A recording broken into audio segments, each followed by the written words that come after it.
Hi, I'm Dr. Frank Savinsky and welcome to another DC Mentors vlog. Did you know that you see what you believe and that what you believe affects how you behave, the processes and procedures, and your entire strategy about how to do the business of chiropractic all stems from a belief system? Let me give you an example. What do you think a patient wants to know during their examination? Whether you do a report of findings or as what we urge you to do as a relating of your findings in the context of their life. So what do patients want from the examination? Go ahead and answer that in your head, but let me tell you what I heard this week from two separate doctors. One, there was this dated dribble that came out of their mouths, and here's one of them was a veteran of the chiropractic business wars, a very weary veteran. The other came out of the lips of a new practitioner. So there is a generational malignancy here that has been conveyed to both of them, and it is polluting and blocking our chances to be real social reformers. When I asked them what they thought a new patient needed, what they thought a patient needs, they said the bromide that follows. As I said, I call it dated dribble because I'm being kind with my words today. It's really nonsense. They said a patient wants to know what's wrong with them. They want to know how much money it's going to cost, and they want to know how long it's going to take. Do you see the mindset? Do you see that an entire practice management industrial complex has revolved around that premise? Is it true? I say no. I say that it is hearsay.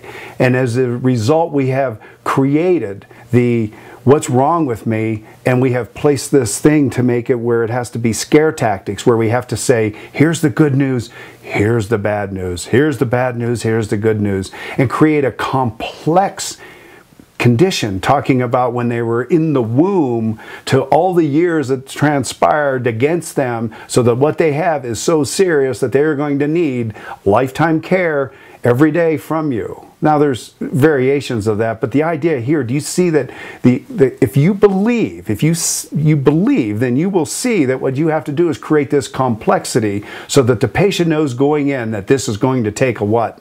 A lot of time and what? A lot of money and what? And that if they don't do this, they're going to die. Seriously? Really? Seriously? Really? So, and then armed with the idea of how much money it's going to cost, then we come up with all the profit-centered practice management approaches, which is family plans, which is becoming a banker. You're not a banker.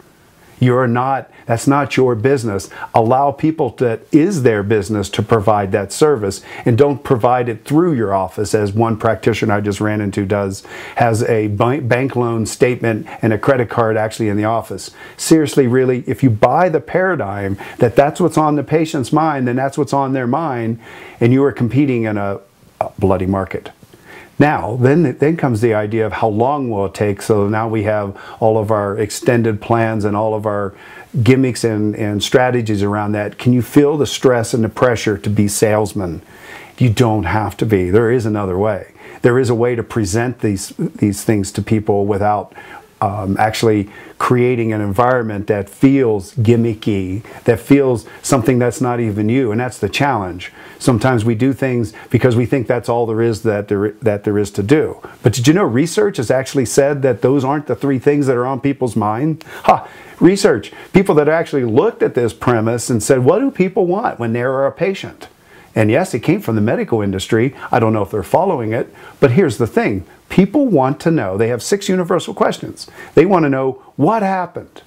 They want to know why it happened. They want to know why to me. They want to know what should I do about it. They want to know what will happen if I don't do something about it. They want to know why this thing happened to them now. All of those ideas are what's really rattling around, and 1 or 2 of those takes precedence. None of those actually have money and time attached to it.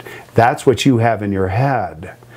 Does that play into a business? Yes, certainly we have to manage the clock. Certainly we have to make the care affordable. But if you upload the first concepts that this dated dribble that every patient has these 3 things on their mind, and you start to try to appease those or start to try to attack or dismember those particular strategies in a patient's mind, you create a very controlling environment. That's not what they want. It's a lot easier than you're making it.